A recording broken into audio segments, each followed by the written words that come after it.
आज 12 मई है, दिन मंगलवार। ये है पटना समाचार। आइए जानते हैं आज की 30 फटाफट बड़ी खबरों को। पश्चिम बंगाल में मुख्यमंत्री के करीबी शुवेंदु के पीए हत्याकांड का कनेक्शन बिहार से जुड़ता दिख रहा है। इस मामले में बक्सर से 2 युवकों को गिरफ्तार किया गया है। पश्चिम बंगाल एसटीएफ दोनों को अपने साथ लेकर गई है। वहीं कुख्यात अपराधी विशाल श्रीवास्तव से भी घंटों पूछताछ की गई। उस पर हत्या, लूट और आर्म्स एक्ट समेत 22 से अधिक आपराधिक मामले दर्ज बताए गए हैं। मुख्यमंत्री ने अपराधियों को खुली चेतावनी देते हुए कहा कि जो अपराधी पुलिस को चुनौती देंगे उन्हें 48 घंटे के भीतर जवाब मिलेगा। उन्होंने कहा कि पुलिस के हाथ खुले हैं, चाहे अपराधी किसी भी जाति का हो। सुशासन से कोई समझौता नहीं किया जाएगा। वहीं सम्राट चौधरी ने पटना के मंदिरी नाले पर बनी सड़क का उद्घाटन किया। मुजफ्फरपुर में लव मैरिज करने पर एक परिवार ने अपनी जिंदा बेटी का अंतिम संस्कार कर दिया। बताया गया कि पंचायत ने फरमान दिया था कि बेटी को मृत मानने पर ही परिवार को समाज में शामिल किया जाएगा। लड़की 1 महीने पहले अपने पसंद के लड़के के साथ घर से भाग गई थी। कटिहार में आरपीएफ के कांस्टेबल ने चलती ट्रेन से उतरते समय पैर फिसली एक महिला की जान बचा ली। डीसीएम ने लोगों से अपील की है कि ट्रेन छूटने की स्थिति में 139 नंबर पर कॉल करें। गोपालगंज में एक कपल को पकड़ने के बाद हंगामा और मारपीट हुई, जिसके बाद सड़क पर ही शादी कराई गई। सड़क को मंडप बना दिया गया और राहगीर बाराती बन गए। परिजनों की मौजूदगी में सिंदूरदान की रस्म पूरी कराई। मोतिहारी में परीक्षा देने आए छात्र रितेश यादव की हत्या कर दी गई है। कॉलेज गेट पे हमला किया गया। मृतक के भाई ने आरोपी को रंगदार बताया है, जबकि पुलिस इसे आपसी रंजिश का मामला मान रही है। पटना के मरीन ड्राइव पर गंगा नदी किनारे एक कार हादसे का शिकार हो गई। गाड़ी धोने के दौरान कार अचानक नदी में लुढ़क गई। हादसे में कार मालिक बाल बाल बच गया। कार को नदी से निकालने की कोशिश जारी है। पटना में एक एसबीआई एटीएम का अजीब मामला सामने आया है। बाहर एटीएम का बोर्ड लगा है, लेकिन अंदर हेयर कटिंग का काम चल रहा है। इस वजह से पैसे निकालने पहुंच रहे लोग भी कंफ्यूज हो जा रहे हैं। बिहार सरकार ने आम लोगों की रोजमर्रा की समस्याओं को जल्दी सुलझाने के लिए बड़ी पहल की है। सरकार ने सोमवार को सहयोग हेल्पलाइन नंबर 1100 और सहयोग पोर्टल का शुभारंभ किया है। आज बिहार के सभी 38 जिलों में आंधी बारिश को लेकर अलर्ट जारी किया गया है। इनमें 19 जिलों में ऑरेंज तो 19 में येलो अलर्ट जारी किया गया है। विभाग के अनुसार अभी 1 हफ्ते तक कई जिलों का मौसम सामान्य बना रहेगा।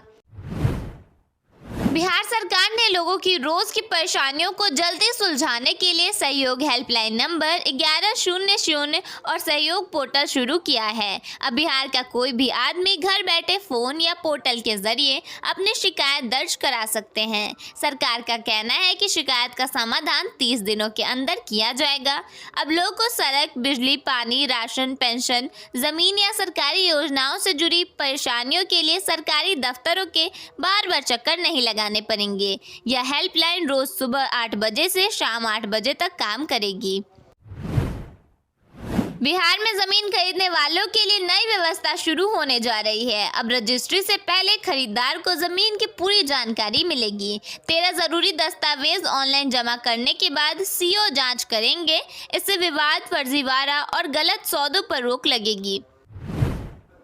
देवघर कांवरिया पथ पर स्थित प्रियंका स्मृति सहरसा धर्मशाला में सावन भादो मास के दौरान शिव भक्तों के लिए निःशुल्क सेवाश्रम और भंडारा आयोजित करने का निर्णय लिया गया है।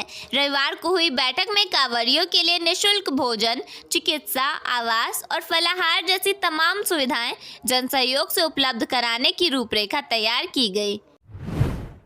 भाजपा के राष्ट्रीय अध्यक्ष नितिन नवीन ने कहा कि बिहार सरकार 2025 से 30 तक उद्योग और व्यवसाय को बढ़ावा देने को प्राथमिकता देगी।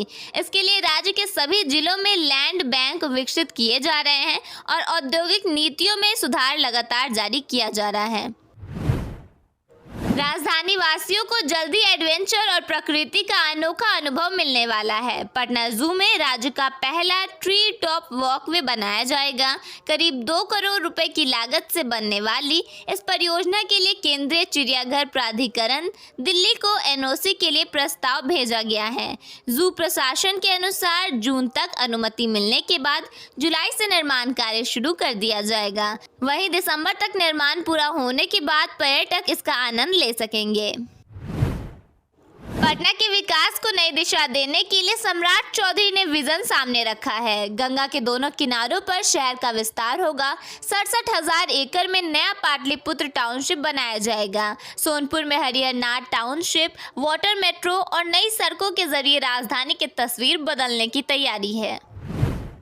मुख्यमंत्री ने कानून व्यवस्था को लेकर भी सख्त संदेश दिए हैं। उन्होंने कहा कि बिहार में कानून का राज कायम रखना सरकार की प्राथमिकता है। अगर कोई अपराधी पुलिस या प्रशासन को चुनौती देगा तो उसे 48 घंटे के भीतर जवाब मिलेगा। उन्होंने साफ कहा कि अपराधी किसी भी जाति या धर्म का हो, उसे बख्शा नहीं जाएगा।